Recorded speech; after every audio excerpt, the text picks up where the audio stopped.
olá Vale do Paraíba, olá você que nos acompanha pela TV Cidade, pelo nosso canal 3.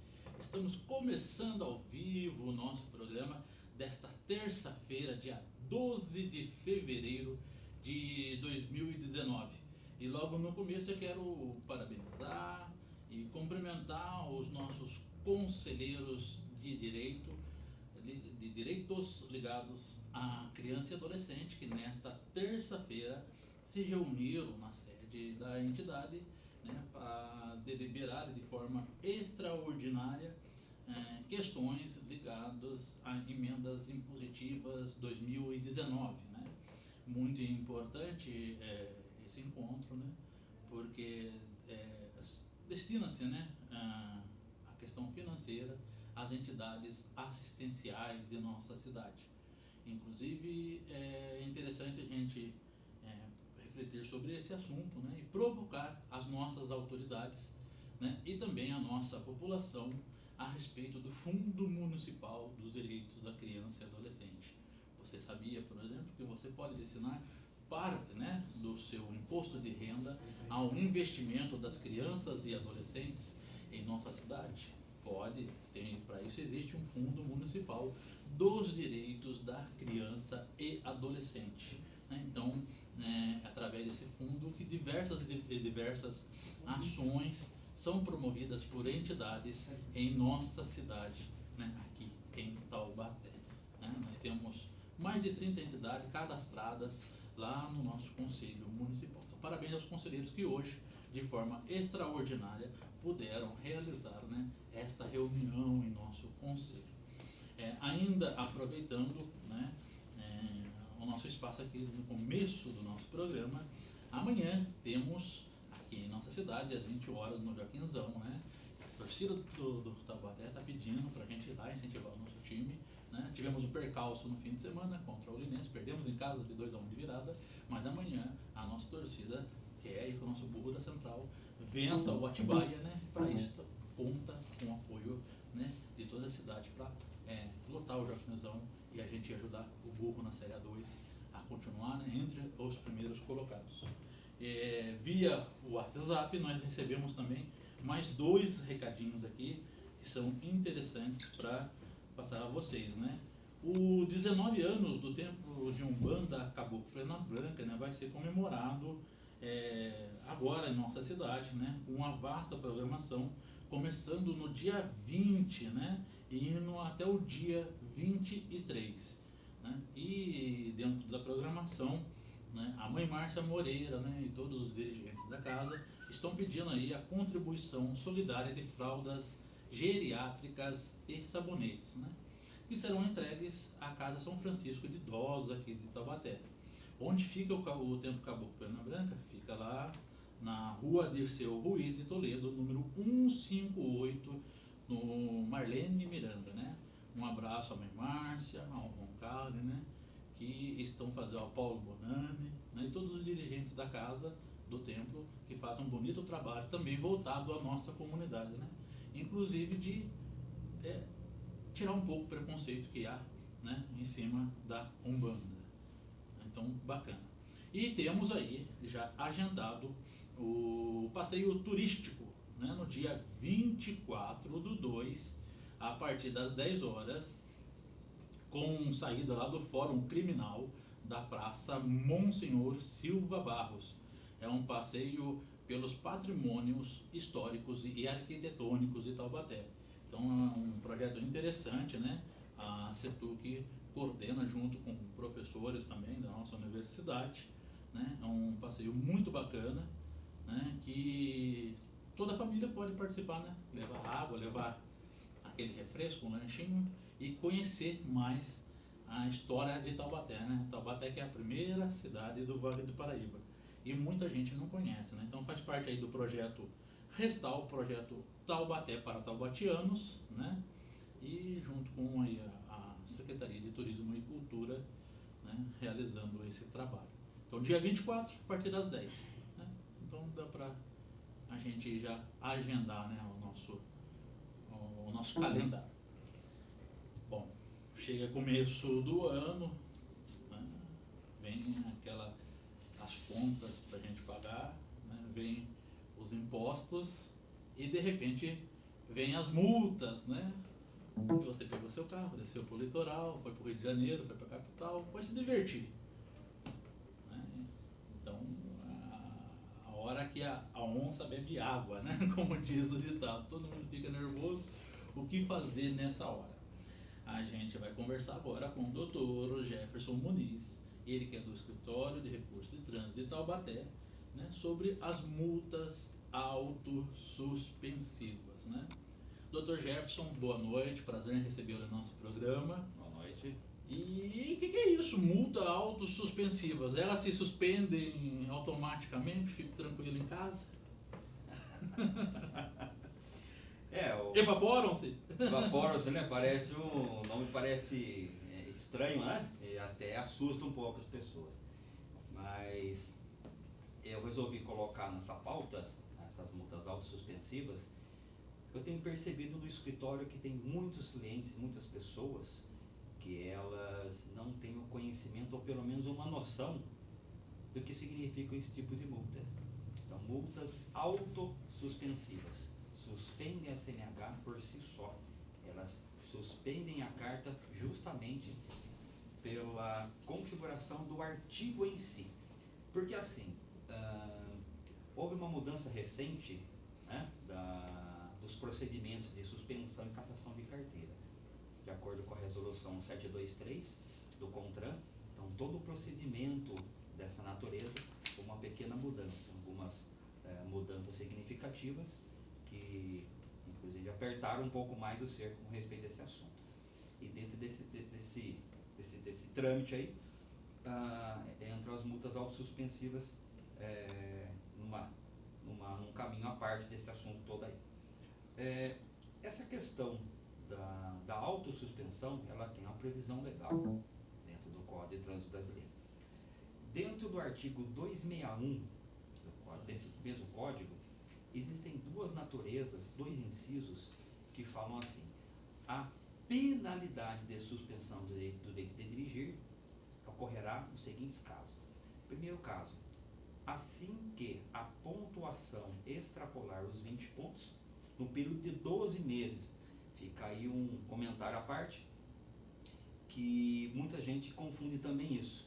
O período de 12 meses da lavratura do primeiro auto de infração. Se a pessoa tomou uma multa no dia 1º de janeiro de 2018, então lá no dia 1º de janeiro de 2019, essa multa, entre aspas, ela vai ser tirada do sistema, se até então não instaurar no processo de suspensão, certo?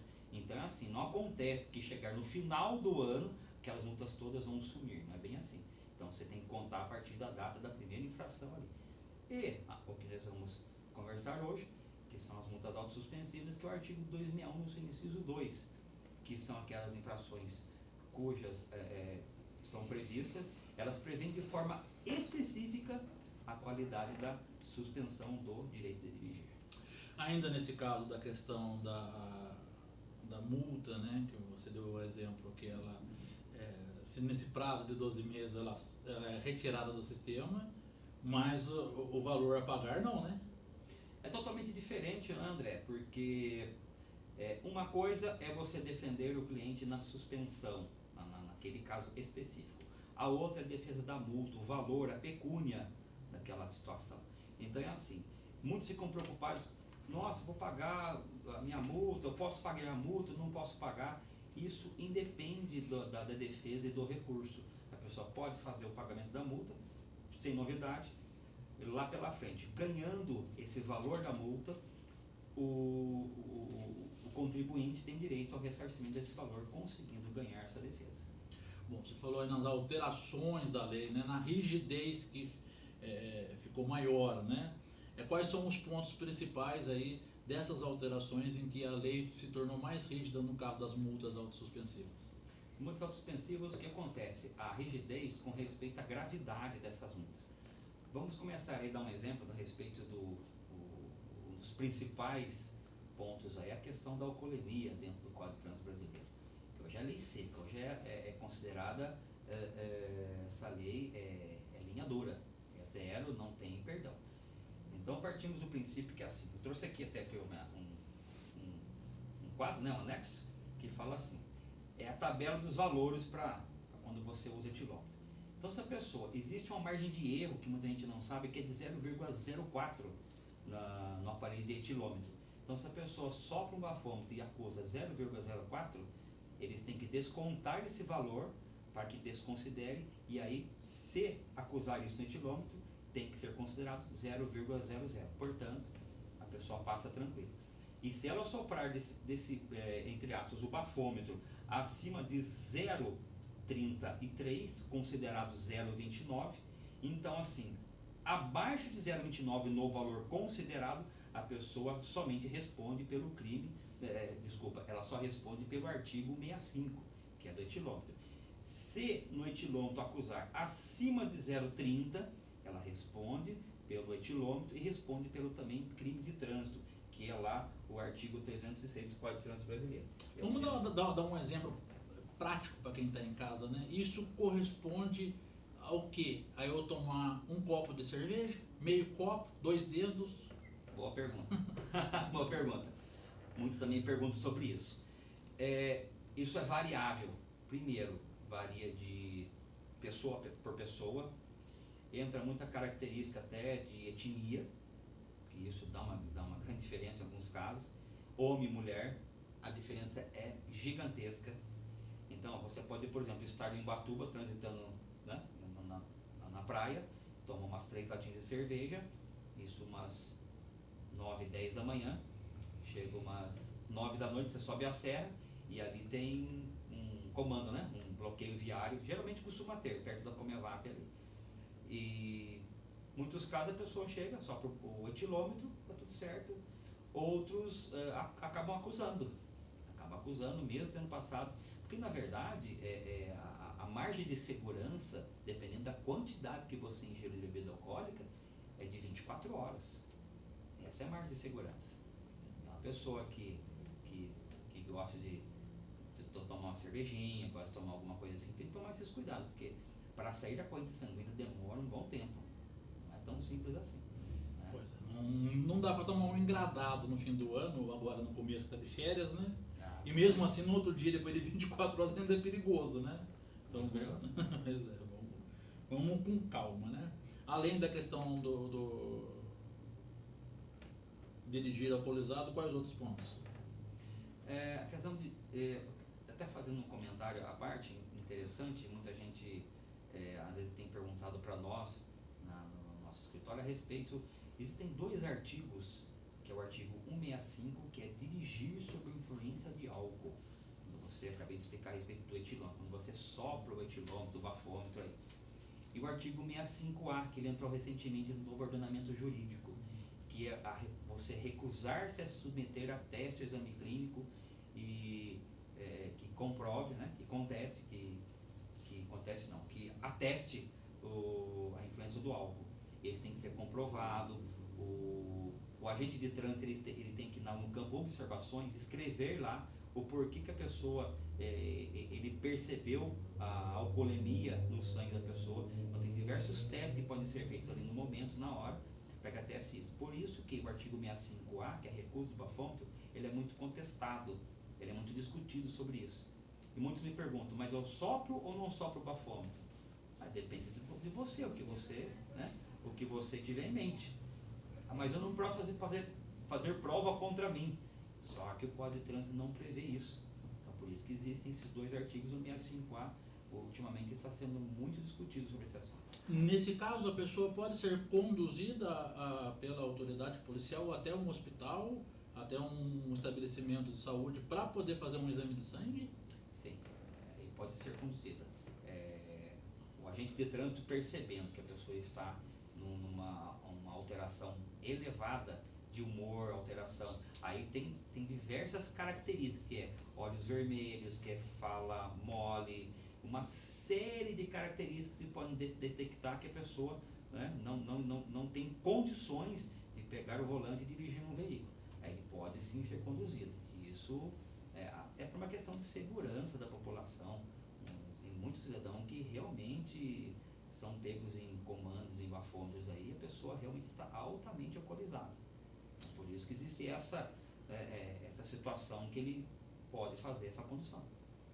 Existem as situações também dentro aí das multas autossuspensivas, que é a questão de quem dirige ameaçando quem está em outro veículo, né? Ou que está atravessando em via pública, né? Nessa situação, o que mudou ou continua a lei continua a mesma? Na verdade, dirigir ameaçando os pedestres, né? Esse é o artigo 170 do Código de Trânsito Brasileiro. Então, aqui, o que acontece? Tirando assim um parâmetro, que assim, é dirigir ameaçando os pedestres, inclusive os demais veículos. Então, pode acontecer ou um ou outro, né? Por exemplo, a pessoa dirigir, chamadas entre aspas, dirigir perigosamente na via. A pessoa está em alta velocidade, a pessoa está atravessando uma via ou próximo da faixa de segurança e realmente ela provocar até futuramente, né? Chegar a provocar um acidente nessa direção perigosa que ele pode ocasionar dependendo da situação. E os próprios demais veículos, ficar fazendo zigue-zague na via, a pessoa está assumindo aquele risco,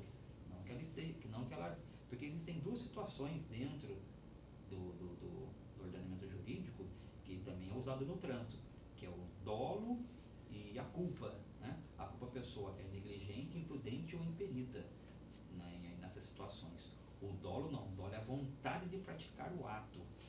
Então, nessa situação, a pessoa assume o risco. É chamado de dolo eventual em matéria de trânsito, né? Ela assume o risco de produzir aquele efeito. Nesses casos, quando também temos aquelas famosas situações em que a gente caracteriza como racha, também entra nesse aspecto? Com certeza. Essa, inclusive, ameaçando os pedestres, ela é assim. O auto de infração ele vai aparecer a pontuação máxima que aparece no auto de infração, que a pessoa recebe de casa, também é uma coisa que a pessoa ainda não sabe. Existem as pontuações, que é de acordo com o artigo 256 do Código de Trânsito Brasileiro, que vai desde os 3 pontos até os 7 pontos, que é considerado a infração gravíssima. Então, nesse caso do 170, o que acontece? Aparece os 7 pontos lá, e outra coisa, aparece multa e suspensão do direito de dirigir. Tanto que as autossuspensivas, todas elas têm que aparecer, suspensão do direito de dirigir.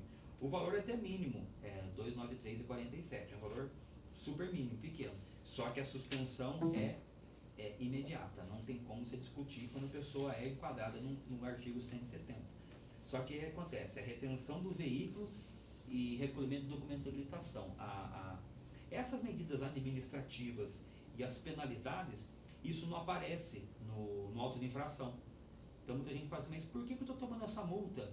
Por que ela é gravíssima gravada? Aí eu mostro no Código de Trânsito Brasileiro que tem essa previsão, o porquê dessa previsão do gravíssimo agravado, fora as autossuspensivas, que tem essa também.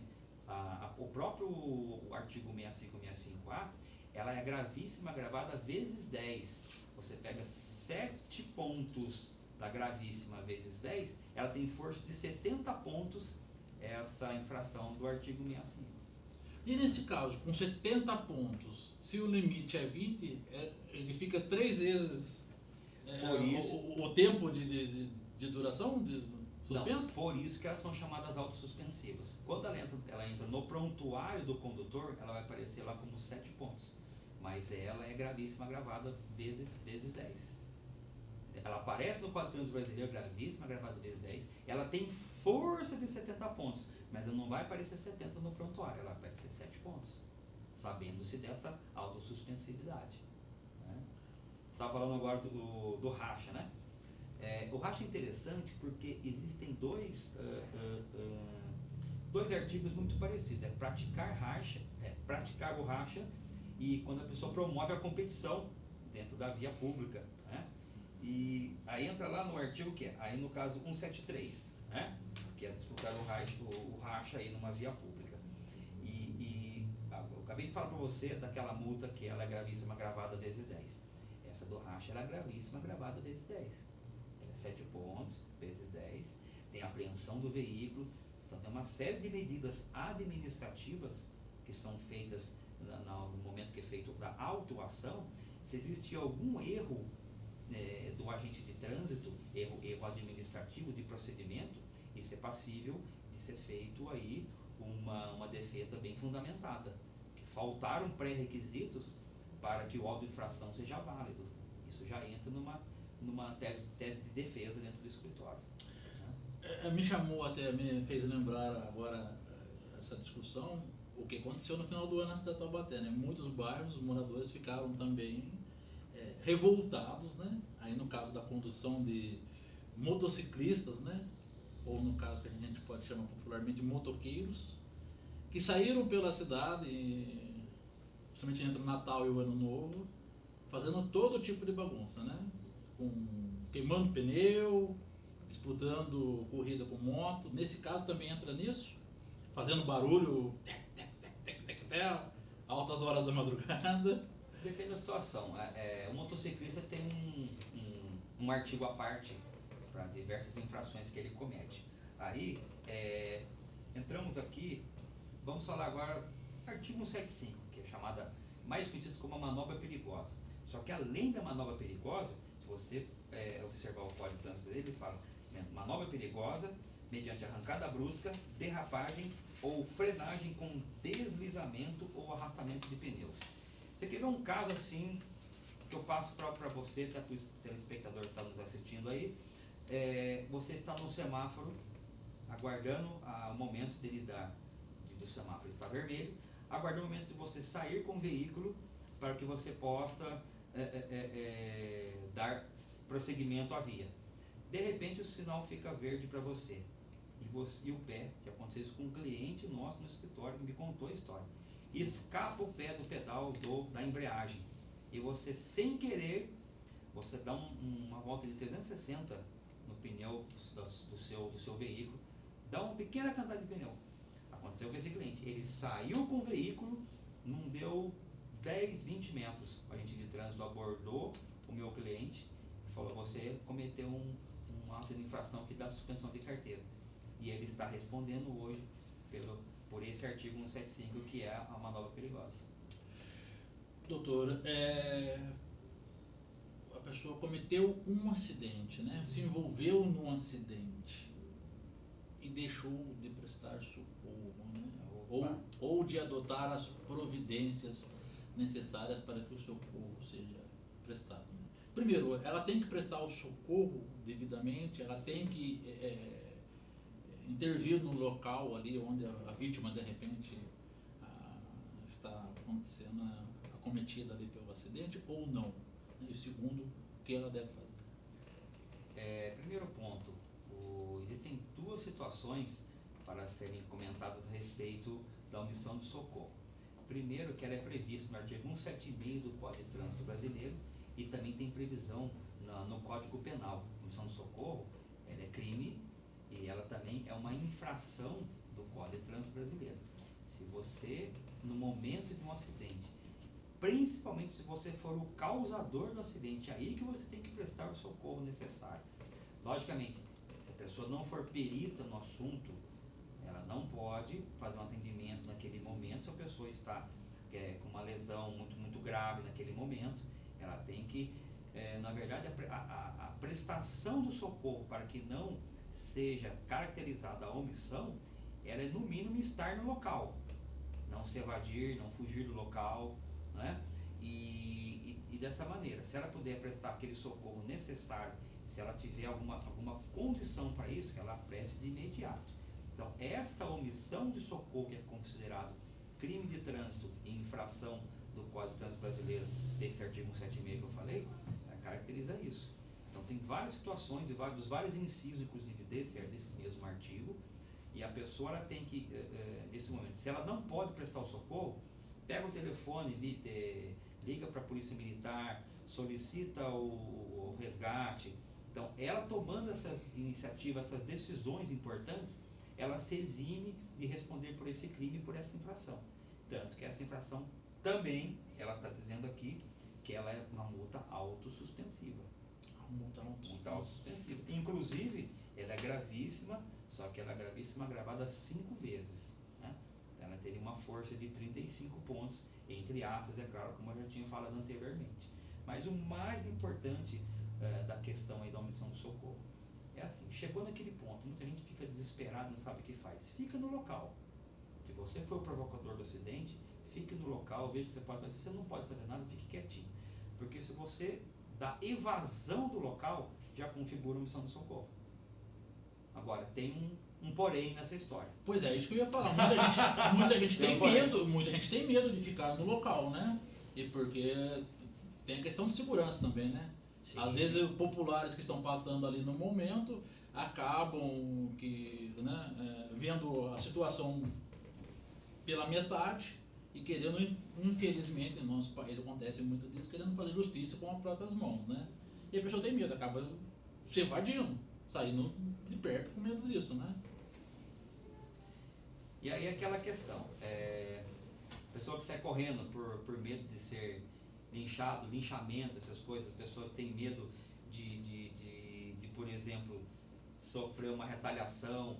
Muitas das vezes o povo que está ali não sabe o que aconteceu no acidente, não sabe o que ocorreu, qual é o fato que gerou todo aquele acidente, e acha por muitas vezes que aquela pessoa pode ser a culpada de tudo daquela causa toda. E muitas das vezes não é isso que acontece.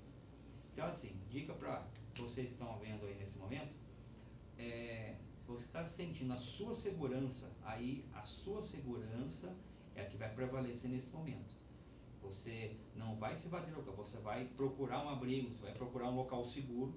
Aí sim, a hora que você sentir que está seguro nesse momento, aí você aciona as autoridades competentes. Só que você não pode, por exemplo, aí para você sair da situação da omissão de socorro, você liga, nesse momento você sentir insegurança, está no local que você pode fazer isso, faça a mesma coisa. Ligue para a polícia militar, ligue para o resgate, ligue para o SAMU, comunique, faça a comunicação desse acidente, você possa e diga, e fale assim, eu tive que sair do local porque estavam querendo me linchar, querendo fazer outras coisas, e eu preservei a minha segurança. Ela se exime, teoricamente, né? Ela se exime dessa gravidade. São elementos que podem ajudar até no recurso, né? Nessa hora, né? Sim, claro. A via está toda sinalizada, tem lá a velocidade adequada para a via, e a pessoa não prestou atenção, ou mesmo prestou atenção e olhou lá no velocímetro dela e fala, puxa vida, aqui está marcando 40 por hora, mas o meu carro dá 240. E ele quer testar o carro, né? Tomou-lhe uma multa ali. Esse é um caso, por exemplo, de velocidade acima de 50%, né, do que está indicado para a via, né? É uma multa autossuspensiva também? Também uma multa autossuspensiva. Artigo 218 do Código de Trânsito Brasileiro. Aliás, esse artigo ele tem 3 incisos. O primeiro inciso, 218, inciso 1º, o que ele fala? Transitar até 20% do valor permitido para o local, né? O inciso 2º, você transitar entre 20% e 50% para o local. O primeiro, 4 pontos. O segundo, 5 pontos. O inciso 3º, que é o principal, que é a multa autossuspensiva. Você transitar acima da máxima permitida em mais de 50% considerado para a via. Aí entra a questão da multa autossuspensiva. Então o que podemos falar sobre esse assunto? Muita gente fala assim, poxa, o trânsito está acima de 50%, acho que se você pega, você falou, cara, 240 por hora, né? Se você pega pela Carvalho Pinto, é que não tem muita relevância para você tomar essa autossuspensiva. Porque assim, você considera a questão da velocidade, até 100 km por hora, você desconta pelo aparelho, na margem de erro dele, 7 km.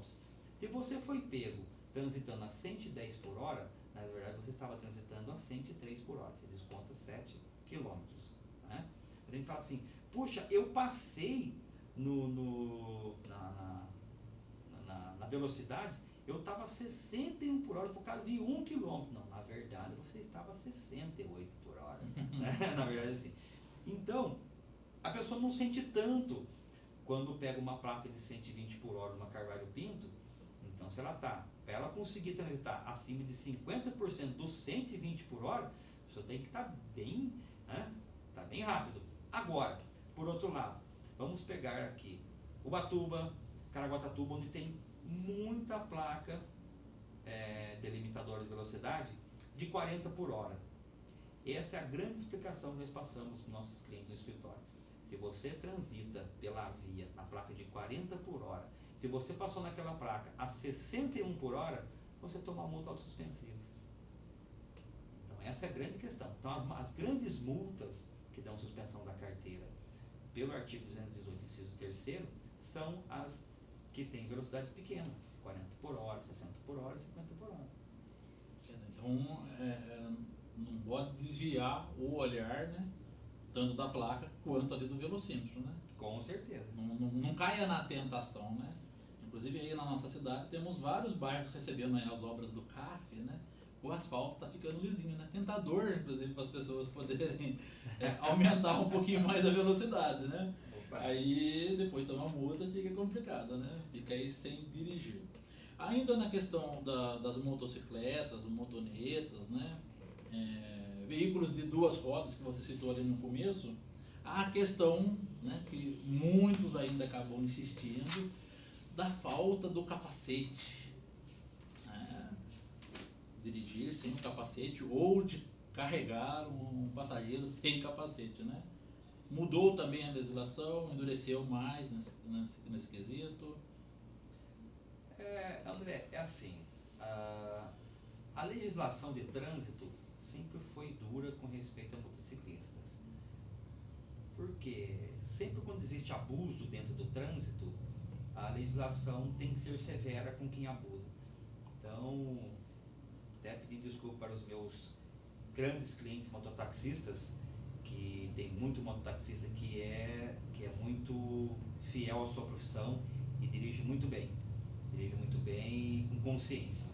Mas tem vários motociclistas que não são profissionais da área, que dirigem de uma maneira assim, que ameaçando o pedestre, inclusive, além desses, de acordo com o artigo 244, quando você conduz a sua motocicleta, né, a motoneta e ciclomotor, então tem alguns incisos, que até o inciso 5º do artigo 244, são todas as multas autossuspensivas, que são aquelas, quando o piloto, o motociclista está dirigindo sem o capacete de segurança, sem o capacete, quando o carona está sem o capacete de segurança, são 2 incisos, quando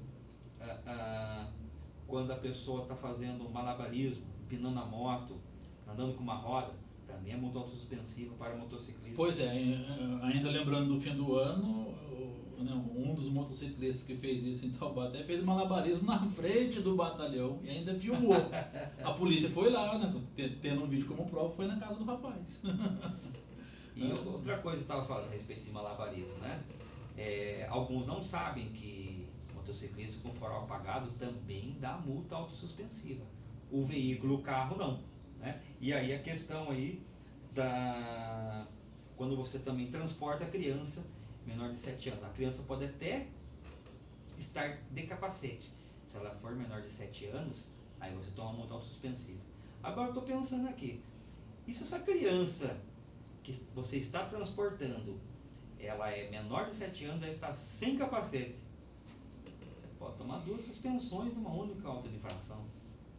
E nesse a criança caso menor de 7 anos e ela não estar usando o capacete de segurança. São situações que muitas vezes a gente não pensa nisso. Põe a criança no tanque lá na frente, acha bonito, não dá voltinha. Vamos dar voltinha no quarteirão com a criança, acha bonito, bonitinho, bebezinho. Uma dessas aí você pode sofrer, você pode provocar um acidente gravíssimo. Tem pais que são totalmente assim, fora da realidade. Eu já fui motociclista. Numa curva que você faz com a motocicleta, dependendo da velocidade que você tiver, você vira o guidão com muita rapidez, você derruba uma criança, você mata a criança. Então tem que tomar um cuidado seríssimo quando se trata de criança. Respeitar, né, extremamente a lei, né? E também na condução da motocicleta há o item da questão do vestuário, né? Que muita gente também relaxa. Vai de qualquer jeito, põe chinelo no pé, né? Também pode tomar multa, né? Pode tomar multa. Agora, nós estamos fazendo um trabalho agora em Caraguatatuba. Começamos dando início a uns trabalhos na cidade de Caraguatatuba, E eu tenho percebido, o último final de semana que eu estive lá, os agentes de trânsito estão pegando pesado com motociclistas do litoral agora. Eu tenho percebido isso. Estão abordando motociclistas que estão andando sem camisa, motociclistas andando com calçado, andando de chinelo, e você tem que ter o mínimo do equipamento de segurança na motocicleta. Eles estão pegando pesado, estão fazendo uma campanha lá, pelo menos em Caraguá eu tenho percebido isso. Eu estava andando pela orla marítima da cidade de Caraguatatuba, ali pela Praia do Centro. Só no tempo que eu fui ali na Praia do Centro e fiz o retorno, os agentes de trânsito pegaram 2 motociclistas sem camisa e de chinelo, dirigindo a motocicleta. Os 2 foram abordados. Quer dizer que a lei está aí para ser cumprida, né? Os agentes também estão aí para cumprir, né? Nesse caso de crimes de trânsito, né? Quais são as penalidades principais? Olha, a questão dos crimes de trânsito, eu acho que assim vale a pena falarmos assim de duas coisas importantes, né? O crime de trânsito. O primeiro ponto importante, a questão do artigo 306 do Código de Trânsito Brasileiro. Quando você está lá conduzindo o veículo com aquela chamada, né, capacidade psicomotor alterada, quando você está conduzindo o veículo embriagado, é 306. Então, aí entra na questão, acabei de falar lá, do artigo 165 e 165A. Né? Então, o que acontece? Além de você tomar aquela multa da alcoolemia, se você é pego em flagrante e cometeu o crime de trânsito, além do artigo lá, o 165, você está enquadrado no 306. E nesse artigo tem um plus. Qual que é? Se você for pego embriagado e você provocou um acidente que gere morte, sequela, que gere um dano para a vida da pessoa alto, você também responde. Você pode ser preso em flagrante, e hoje em dia a lei mudou de novembro para cá, dizendo o quê? Se você comete crime no trânsito e dá morte no trânsito, você é preso em flagrante e você só sai com habeas corpus, isso com ação judicial. Hoje você não paga, esse crime hoje é inafiançável, quando você atropela uma pessoa, mata, você sai com habeas corpus. Então essa parte do trânsito, dos crimes de trânsito está pegando muito. Outra coisa é a questão da violação, que é o artigo 307 do Código de Trânsito Brasileiro, que ele fala, quando violar a suspensão ou proibição de obter a permissão ou habilitação para dirigir veículo automotor imposto com fundamento desse código. Então, toda essa parte de crime de trânsito que é previsto no CTB, a pessoa viola. Ela pode tomar a detenção, ela pode levar de 6 meses a 1 ano essa detenção, e a questão da multa, né? Hoje essa detenção, por que a gente fala em detenção e não detenção e reclusão? Reclusão são para os crimes maiores, que geram a pessoa ser recluída, né? Reclusa em regime fechado, a pessoa não tem direito a sair em liberdade. E essa de detenção são os chamados crimes de menor potencial ofensivo, né? E a questão da multa, até conversando com meu colega aí, o Jefferson aqui da TV Cidade, e ele explicou para mim que hoje essa questão da multa, quando você tem que pagar uma multa com respeito a uma prestação de serviço, hoje você não paga mais cesta básica, hoje é só prestação de serviço à comunidade. Só que esse 307, que entra um pouquinho a mais?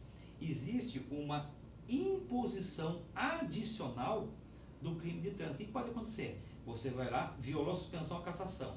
Aquela mesma violação que você fez, que você tomou 1 ano de suspensão ou 2 anos de cassação, o juiz pode imputar um adicional do mesmo valor. Vamos supor que você tomou 2 anos de cassação.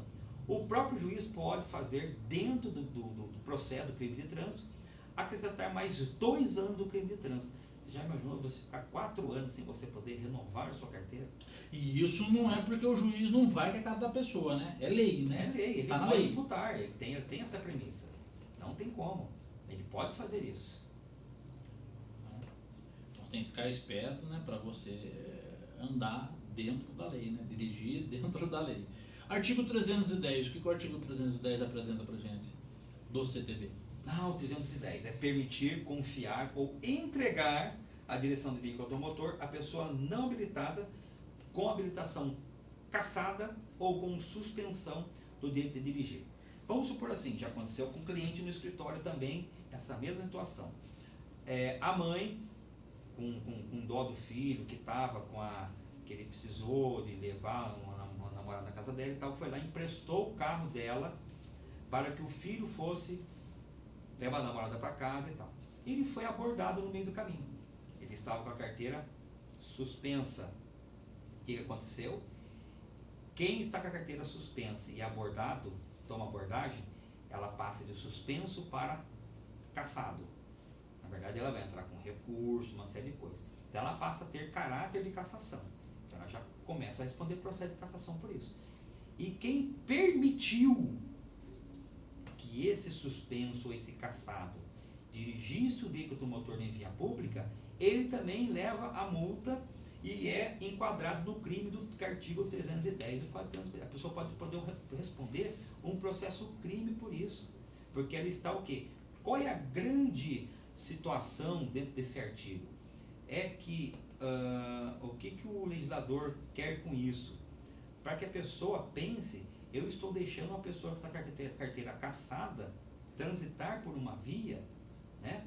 Ele pode provocar um acidente grave, pode provocar uma morte, pode fazer uma coisa que possa dar uma grande consequência negativa dentro da sociedade.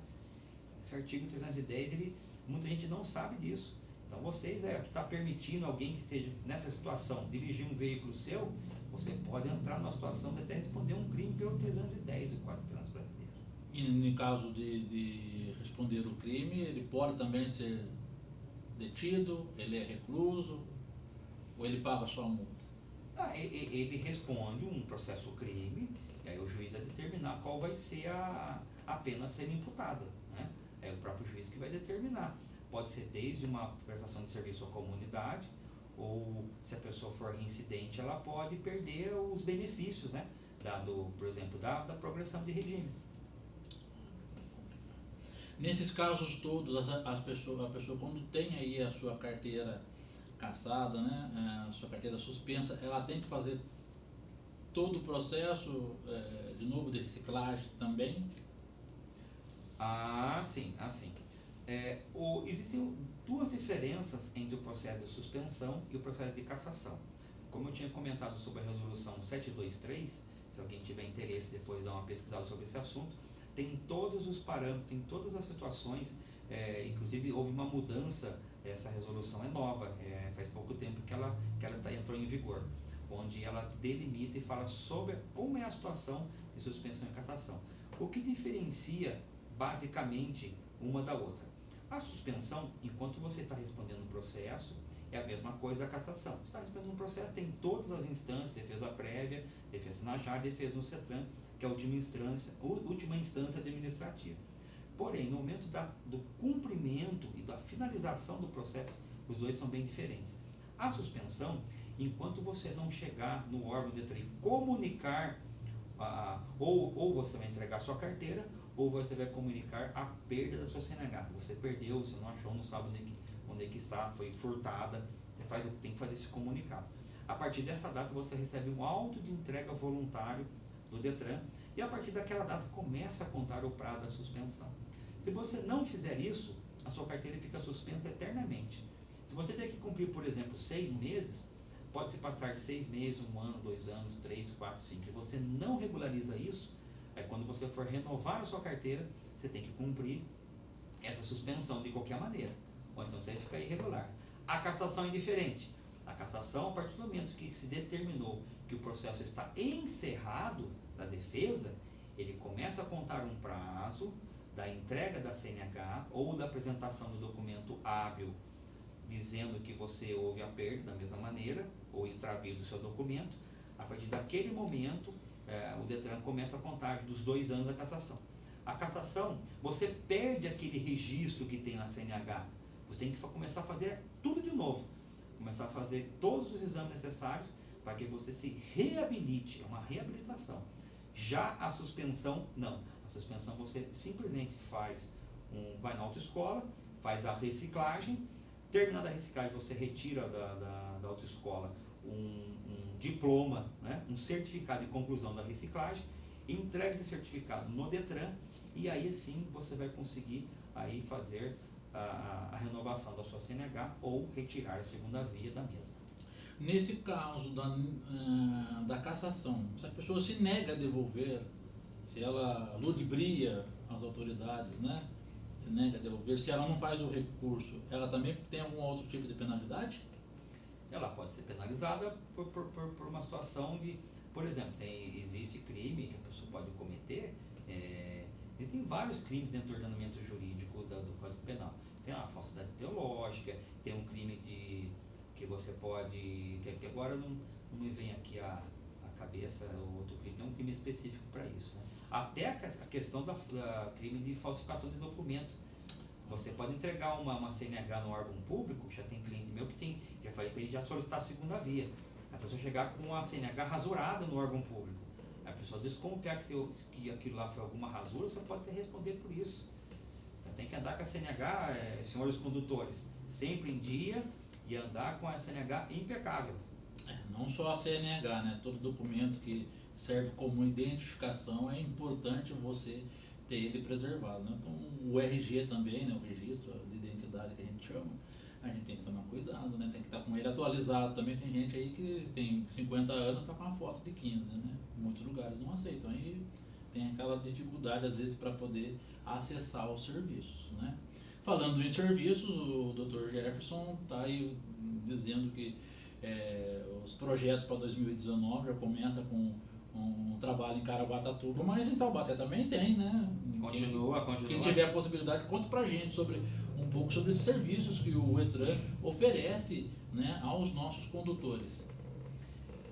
O nosso trabalho, nós somos uma equipe grande já de profissionais da área, os nossos escritórios que trabalhamos aqui nessa região, estamos atendendo aí agora, inclusive, né?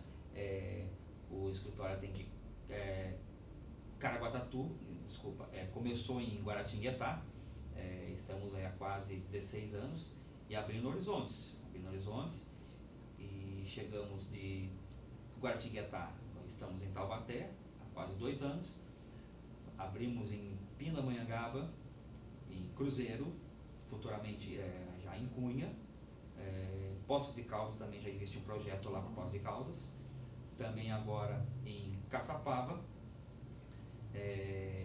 muito provavelmente São José dos Campos ainda está sendo feito um estudo sobre o caso da viabilidade, né?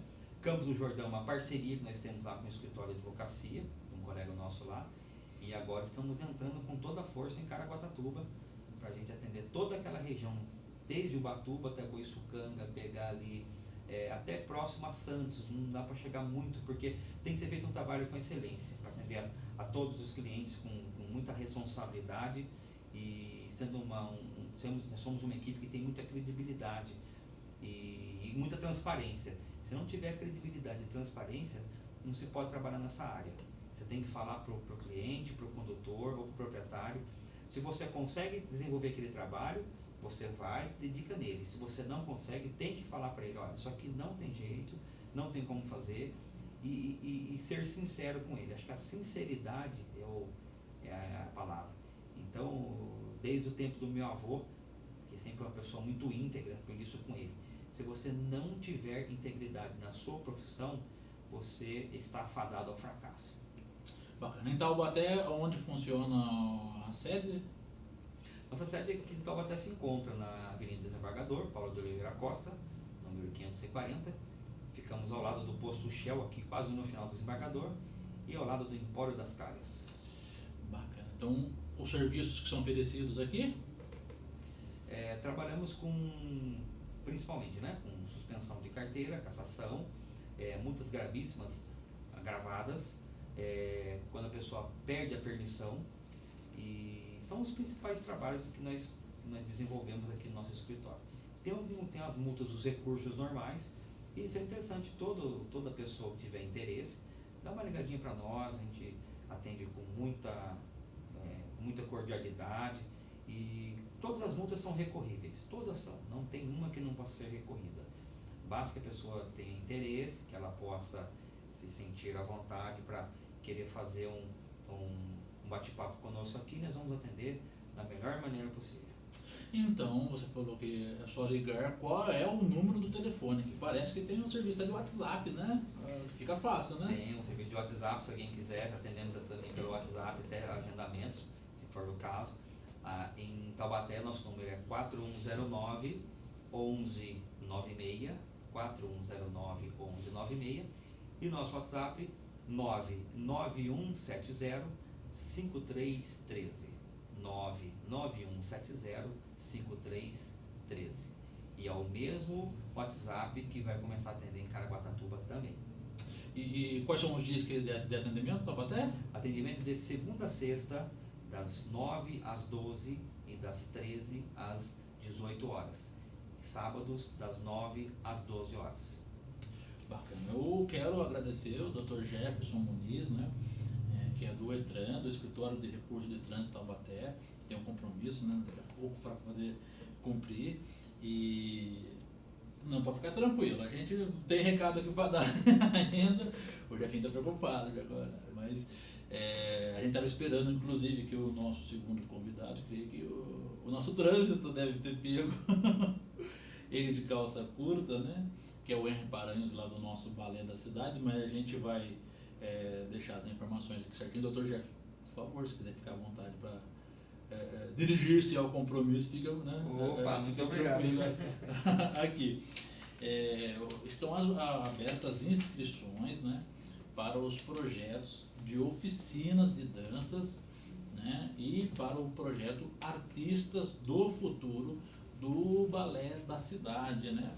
O nosso Balé da Cidade de Taubaté, que é uma corporação, né, artística formada por profissionais, né, ligados a áreas da dança, referências aqui na nossa região, coordenada, como eu disse, pelo nosso querido professor Henry Paranhos, né?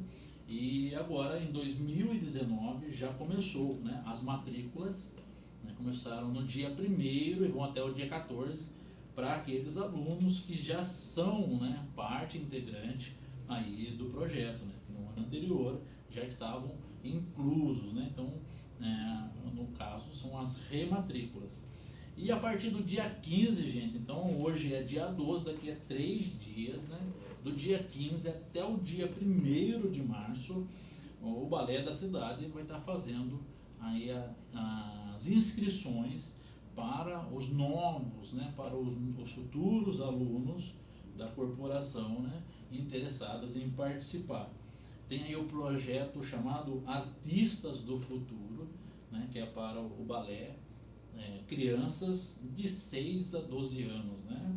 E tem a turma 1, né, turma 2, turma 3 e turma 4. A turma 1 e a turma 3 é o nível 2, né, que já tem um determinado conhecimento. A turma 2 e a turma 4 com nível 1, né? Então são para aqueles que estão iniciando, né? Além disso, existe o balé jovem, né, com nível 2, com já um pouco de conhecimento, para adolescentes de 12 até 18 anos, né? E tem aí o balé adulto intermediário, né, que está disponível também para a nossa comunidade. Tem o balé adulto iniciante, com turma 1 e turma 2, né? Nível 1, nível 2. E para a terceira idade, né? Quem disse que a terceira idade não pode? O Jefinho já até, inclusive, se animou em saber que pode participar do balé, né? A terceira idade tem aulas de alongamento, né? E os inícios das aulas estão marcados para o dia 11 de março, né? Então, daqui a praticamente a um mês, né, em nossa cidade. O nosso balé, no ano passado, atendeu mais de 200, né, inscritos, mais de 200 munícipes aqui, com toda essa estrutura, né, envolvendo aí a história, a pesquisa da dança, né, da dança contemporânea, da dança clássica, como disse, né, a questão do balé. E para 2019, né, tem o projeto, como eu falei, o projeto das oficinas e o projeto Artistas do Futuro. Para quem quiser conhecer um pouco mais do balé da cidade, né, só procurar aí o Henri Paranhos lá no Centro Cultural aqui da nossa cidade, fica lá na Praça Coronel Vitoriano, número 1, né, que é no centro, próximo ao Colégio Idesa, próximo ao posto Pão de Queijo, né? Os dois estabelecimentos não fazem comercial na TV Cidade, mas a gente fala o nome deles, né? E fica muito fácil para vocês poderem fazer as inscrições. O que tem que levar? Foto 3x4, né? Um comprovante, um documento e mais uma cópia, né? Um comprovante de endereço. No caso do menor, vai acompanhado do pai responsável, né? E aproveitar, né, para poder fazer essa inscrição. No dia 16 agora de fevereiro, no fim de semana agora, vai ter a escolha da corte do carnaval da cidade de Taubaté, a partir das 20 horas, lá na Avenida do Povo, e o balé da cidade vai estar fazendo uma apresentação especial, né, com os bailarinos, um abraço ao Suahili, inclusive, né, que já teve aqui no nosso programa o ano passado, falando sobre um dos espetáculos da companhia. Então você vai poder conhecer, né? Você que não conhece, ou você conhece, vai prestigiar o Balé da Cidade, vai prestigiar o evento também. Então essa é uma oportunidade. Aproveitando ainda, né, dentro dos minutinhos que nós temos, a Escola de Samba Unidos do Parque Aeroporto vai estar fazendo agora no dia 15, a partir das 20 horas, lá na sede deles, que fica na rua Giuseppe Tomaziello, em frente ao Campo dos Camarões, lá na Vila Bela, ali no Parque Aeroporto. Vai estar fazendo a festa à fantasia, né? Onde eles vão estar recebendo a corte do carnaval da escola, apresentando a corte completa, né, do carnaval 2019, que irá para a avenida, né, representar a Unidos do Parque Aeroporto, que é a atual campeã do nosso carnaval. Você pode ir fantasiado, né, com qualquer fantasia, mas as fantasias mais originais, mais bem acabadas, estarão sendo avaliadas também, né, e vai ganhar um prêmio em dinheiro, inclusive, né? Então, parabéns à querida Cecília Gabriel, a presidente da escola, Felipe Gabriel, que é o mestre-sala, a Cante, que está voltando lá, né, para carregar o pavilhão vermelho, branco e verde lá do Parque Aeroporto, né? Parabéns a toda a comunidade, né, que vem agitando e fazendo, né, um bonito trabalho na escola de samba, né? E assim também quero parabenizar o pessoal da Mocidade Alegre da Vila das Graças, né, que no fim de semana realizaram a Noite do Arco-Íris. A nossa equipe esteve lá, a Claudinha, o Jonathan William, né, a Maria Laura, fazendo a cobertura, o Jefinho, né? E um evento muito bem organizado. Parabéns aí ao Jô Santos, que está nos microfones da Mocidade Alegre, né? E Amanda de Poli, todo o pessoal que ajudou a organizar este evento, que foi um sucesso, né? Você acompanha também durante a nossa programação. E para a gente encerrar, eu quero dar os parabéns à Boêmios da Estiva, também, que fez a escolha da Rainha Mirim do Carnaval no fim de semana, né? E todas as agremiações, as outras agremiações também foram lá, se fizeram representar, e muito bonito a foto, né, que eu tenho visto nas redes sociais, da Acadêmica da Santa Fé, da Boêmios da Estiva, né, da Imperatriz, lá do Morro, todas juntas, né? Isso está acontecendo em todos os eventos de outras escolas de samba, os outros pavilhões estão sendo conduzidos, né? Então isso quer dizer que toda a comunidade do samba está unida em torno de um ideal, que é o nosso carnaval, a nossa cultura. Parabéns para vocês, né? E o nosso programa está aberto para recebê-los. Estou esperando vocês agendarem. Bom, já está dizendo que está na hora da gente terminar. Quero agradecer, né, a sua audiência aqui no nosso programa das 6, dessa terça-feira, dia 12 de fevereiro de 2019. E amanhã estaremos aqui novamente a partir das 18 horas na nossa TV Cidade. Então, ótima noite para você.